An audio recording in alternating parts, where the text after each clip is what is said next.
El Señor esté con ustedes. Lectura del Santo Evangelio según San Juan.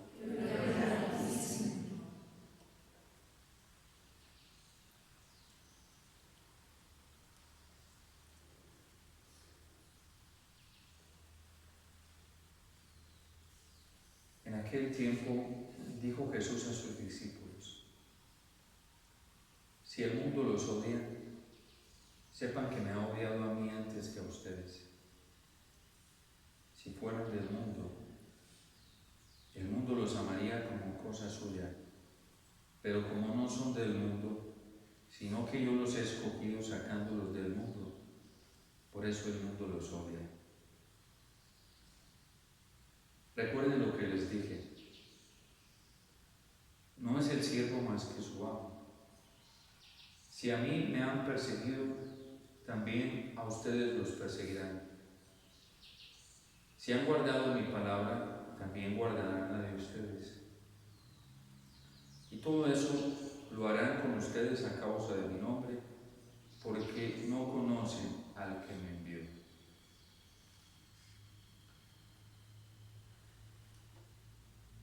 Palabra del Señor. Gloria a ti, Señor Jesús.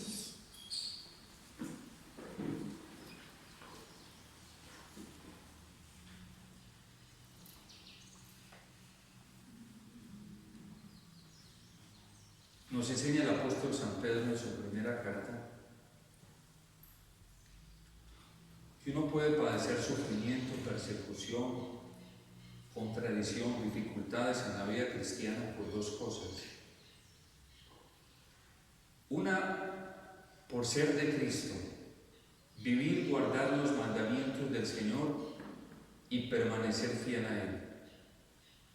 Entonces, ese sufrimiento venido por el nombre del Señor, por Jesucristo, por su Evangelio, por ser fiel a su palabra auténtica, es un sufrimiento que trae como resultado la gloria, el consuelo mismo de Dios, la salvación. Pero hay un sufrimiento que puede venir por culpa de nosotros mismos, por nuestro egoísmo, por nuestra vanidad, por nuestra susceptibilidad, por nuestros criterios, por nuestros razonamientos. Y entonces ya no es un padecimiento sufrido a causa del nombre del Señor, sino que es una persecución hasta bien ganada. Y hasta justamente ganada, porque la padecemos por nosotros mismos. Y ahí no hay virtud. Ahí ya no hay, digamos, una causa justa en la vida cristiana, porque es por falta de conversión. Es precisamente la claridad que nos quiere dar el Señor en el Evangelio. Todo esto lo harán con ustedes a causa de mi nombre.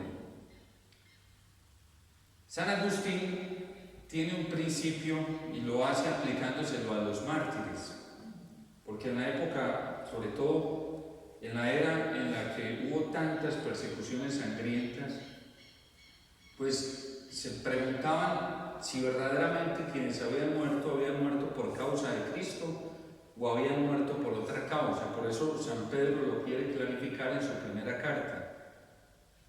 Y entonces San Agustín tiene un principio y dice: no es la pena la que hace al mártir, sino la causa por la cual padece. No es la pena la que hace virtuoso al cristiano, sino la causa por la cual la padece. Es decir, que nosotros podemos padecer muchos sufrimientos, podemos padecer muchas persecuciones, podemos padecer muchas contrariedades, podemos padecer muchas incomprensiones. Pero la pregunta que siempre nos debemos hacer es: ¿a causa de qué? Si es por ser fieles al Señor, si es por mantenernos firmes en su Evangelio, por defender su Evangelio, por cumplir los mandamientos, por cumplir su palabra, bendita persecución, benditas pruebas, benditos sufrimientos, benditas incomprensiones. si son por causa de Cristo, por causa de la fidelidad a su evangelio, porque me mantengo tan fiel, tan firme a su palabra, tan sostenido en su evangelio, en lo que enseñó Jesús, obediente a él, benditas persecuciones. Pero si son por mí mismo, por mi pecado, porque caigo, porque desobedezco al Señor, porque no cumplo sus mandamientos, porque no soy fiel a él, entonces ya eso es falta de conversión. Ya eso es falta de una auténtica vida cristiana. Y por eso es tan importante ese principio de San Agustín. No es la pena la que hace al mártir, lo que padece, no es lo que padece lo que hace al mártir. Nosotros todos los días padecemos muchas cosas, pero la pregunta es, ¿a causa de qué estoy padeciendo esto? ¿A causa de mí mismo, de mi vanidad, de mi orgullo, de mi soberbia, de mi susceptibilidad? ¿O verdaderamente es a causa de Cristo, a causa del Evangelio, a causa del Señor? No es la pena la que hace al mártir, y eso podemos aplicarlo a la vida virtuosa. No es la pena la que hace al hombre virtuoso. Por eso hay un dicho popular, a mí me encantan mucho los dichos populares porque están llenos de sabiduría. Tan bueno que es hablar uno con esos mayores, sobre todo con esa gente sencilla del campo, que a toda hora le están saliendo a uno con dichos populares, pero que tienen un contenido profundo. Fíjense que el libro de los proverbios, todos los sapienciales, la mayoría de ellos, son conformados de la sabiduría popular del pueblo. En Israel había gente muy sencilla que no tenía grande preparación, pero tenían unos dichos populares llenos de sabiduría y quedaron condensados como palabra de Dios en la mayoría de ellos. Y hay un dicho popular que dice: no todo lo que brilla es oro, no todo lo que aparece es oro. De hecho, hay gente que utiliza una cantidad de joyas, pero son joyas pues con ficticias, o sea, baños de oro ficticios, porque su contenido esencial pues no es oro. Por eso la palabra de Dios dice que nuestra fe, así como es, porque cómo se prueba el oro, cómo se distingue la calidad del metal, si verdaderamente es aquilatado o no, se distingue a través del fuego. ¿Qué hacen los joyeros para probar si algo es oro? Lo pasan por el fuego y le ponen altas temperaturas de fuego para verificar que sea auténticamente oro y que sea de buenos quilates. Y dice el apóstol, el mismo apóstol San Pedro lo dice: así debe ser probada nuestra fe. Entonces, no todo lo que brilla es oro, no todo lo que aparece es. Entre el ser y el aparecer hay un distanciamiento muy grande. Y a nosotros, en el criterio racional, nos toca partir de lo que aparece para verificar si lo que aparece coincide con lo que se es. Ese es un criterio de discernimiento básico en la fe. Por eso los judíos se volvieron, digámoslo en cierto sentido, muchos de ellos se volvieron tan peritos en esto. En la época profética, cuando se desarrolló la institución y el carisma profético en Israel, que eso fue una cosa fantástica, pero a la vez peligrosa, porque fue tan grande el movimiento profético, fue tan expansivo el movimiento profético en Israel, que también habían falsos profetas. También surgieron muchísimos falsos profetas. De hecho, en el profeta Ezequiel nos enseña el Señor que muchos de ellos que vivían en el engaño, dice el Señor, yo mismo los engaño con sus predicciones, para después arrancarlos del pueblo. Fíjense que ya la palabra del Señor, ¿a causa de quién? Porque dice, y todo esto lo harán con ustedes, a causa de mi nombre. Si es a causa del nombre de Cristo, a causa de la obediencia a su evangelio, a causa de la fidelidad al Señor, benditas persecuciones, benditas pruebas, benditos sufrimientos. Pero si es por falta de conversión, ahí tengo que ponerme las pilas a cambiar, a convertirme rapidito, a cambiar de vida. Porque yo no puedo andarme presentando como víctima cuando no lo soy. La palabra de Dios nos enseña que la única víctima, la única, es Jesucristo. Es la única víctima. Aquí al altar subimos los sacerdotes a ofrecernos con Cristo, la única víctima. Y la única víctima propiciatoria. Entonces, no es la pena la que hace al mártir. No es lo que aparece lo que hace al hombre o al cristiano virtuoso. Yo siempre digo que el guerrero, el buen soldado, uno no lo puede calificar en el entrenamiento.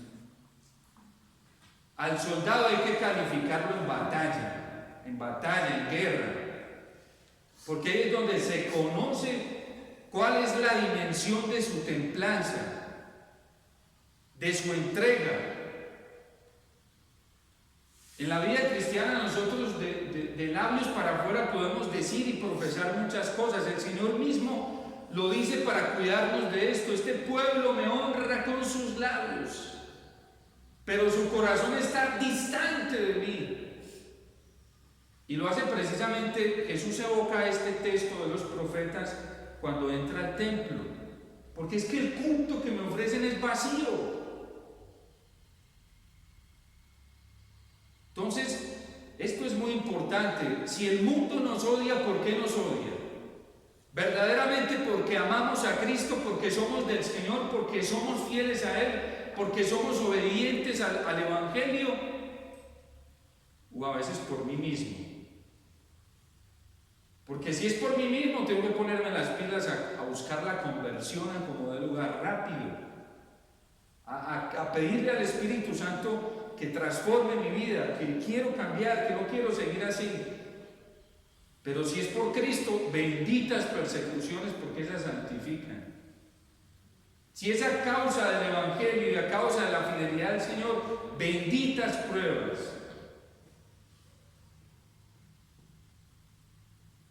Hoy en el mundo pasa mucho eso, y para acabar de ajustar, siempre le echamos la culpa al Señor. Viene alguien entonces, padre, a mí me ha pasado muchísimas veces, muchas veces, no ni una ni dos, muchas, atendiendo a las personas. Padre, ore por mí, que es que vean, imagínense que resulté con unas deudas bancarias, debo miles y miles de millones de pesos, y me metí en una empresa y cuando menos piensa, pues quebré y todo eso. Y bendito sea mi Dios porque estoy padeciendo esta prueba, pues porque el Señor me la mandó a causa del Señor. Y entonces yo le pregunto, te voy a hacer una pregunta. Cuando tú fuiste a realizar el proyecto de esa empresa, ¿tú le oraste al Señor o no? ¿Tú le preguntaste a Dios si te debías meter ahí en eso o no? Padre, pues yo no me acuerdo. ¿Sí? Yo creo que yo le dije, Señor, ayúdame. Viene una esposa y dice, Padre, bendito sea mi Dios. Pues ese matrimonio, ese hombre tan duro que Dios me mandó, esta vida tan dura, pero bueno, bendito sea Dios, ¿qué hacemos? Oye, cuando tú te casaste, ¿cuánto tiempo le oraste al Señor? No, Padre, yo me arrodillé 10 minutos a preguntarle si ese era el hombre con el que debía casarme o no. 10 minutos para un proyecto de vida. 5 minutos para un proyecto empresarial que va a poner en riesgo toda tu familia, tu esposo, tu matrimonio. Y después ese proyecto cae porque todo lo que se construye sobre arena cae. Y vienes a decir que el Señor te está mandando eso. A mí me encanta un principio que trae la iglesia y es libertad y responsabilidad, un principio inseparable. Porque ¿cuánto oramos nosotros? ¿Cuánto le consultamos al Señor antes de tomar las decisiones? Si ya sabemos que por el pecado original quedó viciada nuestra inteligencia, quedó viciada nuestra voluntad, Si yo ya sé que tengo esa debilidad, pues tengo que acercarme a alguien superior que es el Señor para que Él me ilumine. Y no en 2 o 3 minutos, cuando son proyectos decisivos de toda la vida. Eso no funciona así, porque después le echamos todos los platos rotos al Señor. Y después lo culpamos de todo. Y por eso el apóstol San Pedro nos cuida de eso. Porque es que hay sufrimientos que me los merezco, son justos. No son injustos de parte del Señor. El Señor es justo, siempre es justo. Siempre es justo, no es culpa de Él. Pero nosotros, como Adán y Eva en el paraíso, siempre solemos buscar culpables externos. Esa serpiente que estaba allí, esa mujer que me diste por compañera. ¿Y mi responsabilidad qué? ¿Mi culpa qué? ¿Mi pecado qué? Hoy en la vida cristiana hay muchos cristianos que se dan la mano con el mundo. Y nos amangualamos al mundo. Y después los platos rotos se los ponemos a pagar al Señor, sin tener la culpa de nada.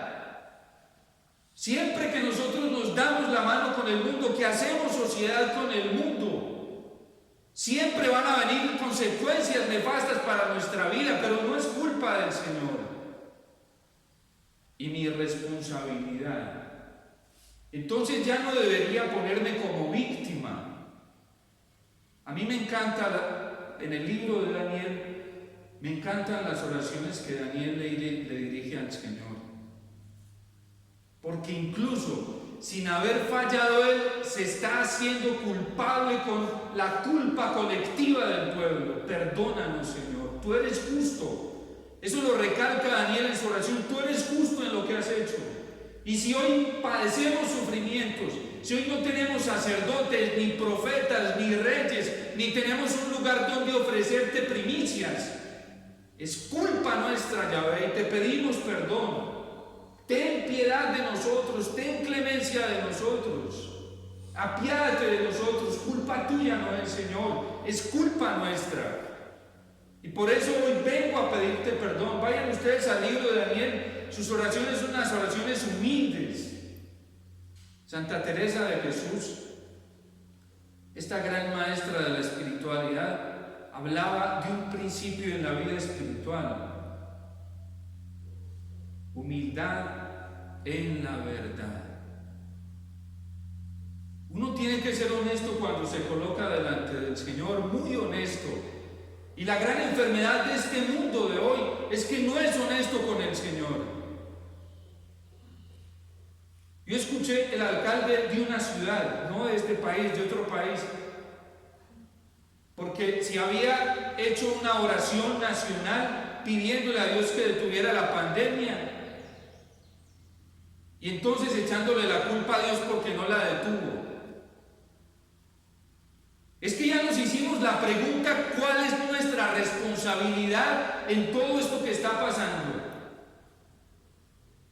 ¿Por qué echarle la culpa a Dios si Él no tiene la culpa de nada? Es el mal manejo de nuestra libertad, porque hacemos las cosas a espaldas de Dios. Y después de que las hacemos a espaldas de Él, venimos a echarle la culpa a Él, y no es así. El Señor está exento de toda culpa, Él es santo, Él es puro, es perfecto, todo lo hace bien. La palabra de Dios me lo recalca, todo lo hizo bien. Y en Jesucristo dice, la primera predicación del apóstol Pedro, pasó haciendo el bien. Pasó haciendo el bien. El mundo nos va a odiar, pero si somos de Cristo, y bendita persecución cuando venga por el nombre de Cristo. Bendita prueba cuando venga por el nombre de Cristo. ¡Qué alegría cuando verdaderamente nos rechacen por amar, por defender al Señor, por ser de Él, por vivir los mandamientos, por cumplir su palabra! Bendita persecución. Pero cuando venga por irresponsabilidad nuestra, pues también bendita sea para que nos dé luz y nos lleve al arrepentimiento y nos lleve a pedir perdón. ¿Por qué han fallado tantos proyectos en el mundo entero? Porque estamos haciendo las cosas a espaldas de Dios. Y al Señor siempre le toca venir a remediar, a reparar los platos que nosotros rompemos. Entonces, este no es un tiempo para ponernos como víctimas. Este es un tiempo para reconocer a la única víctima que se llama Jesucristo. Y para adorarlo a Él, y para glorificarlo a Él, y para pedirle perdón, y para decirle que tenga piedad de nosotros. Nosotros tenemos que aprender cada vez más en la vida cristiana la actitud del publicano, no quedarnos en la actitud del fariseo. Porque uno resulta siendo acogido y se devuelve a su casa siendo aceptado y justificado, santificado, limpiado, poseyendo el amor y la misericordia de Dios, un publicano arrepentido. El otro se devuelve reprochado por el Señor. Tenemos que pedirle al Señor una humildad muy grande.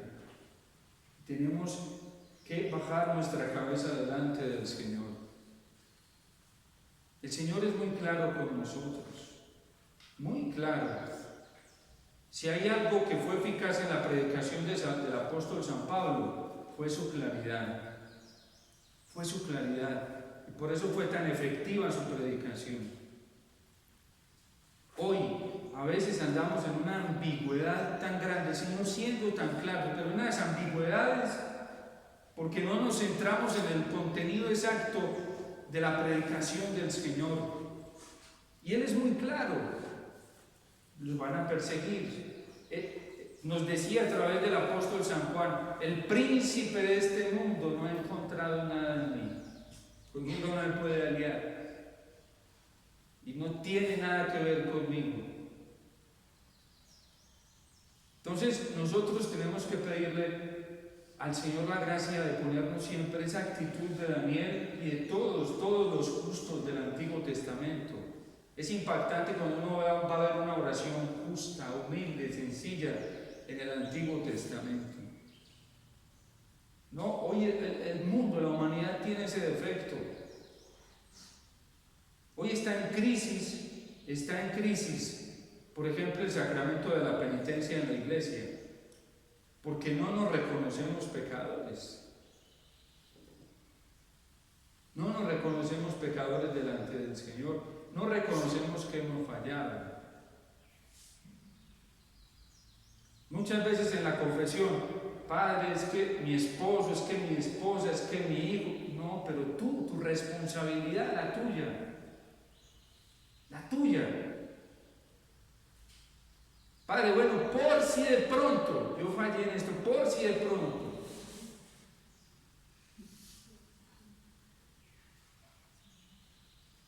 Un corazón contrito y humillado, tú no lo desprecias.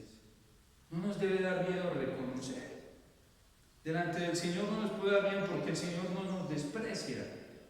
Un corazón contrito y humillado, el Señor lo acoge con misericordia, lo exalta, lo levanta, lo eleva.